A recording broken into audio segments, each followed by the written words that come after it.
Hello Maitrivanam. అయితే వచ్చేసిన బస్తీకి. క్లాస్ చేసి మైత్రివనం నడుస్తున్నా. నా లైఫ్లో ఎంత తొందరగా చచ్చిపోతే బాగుండో అని ఎదురు చూసే రోజులు మాత్రం రోజు ఒక్కసారన్నా ఆ మాట అనుకుంటూ ఉంటాను. ఎందుకంటే నా లైఫ్ అట్లాంటిది, పుట్టిన నుంచి చచ్చేదాకా అన్నట్టు. ఒక్క రోజు కూడా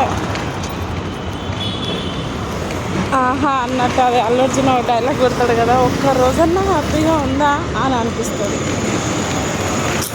అది నాకు కచ్చబాటు లేదేమో. ఎప్పుడు ఇంతనే మన లైఫ్, అసలు ఎప్పుడు మారదా అన్నది కూడా లేదు. బతకాలని ఇష్టం లేకుండా బ్రతుకున్నా, ఎందుకంటే పిల్లలు చెప్పండి.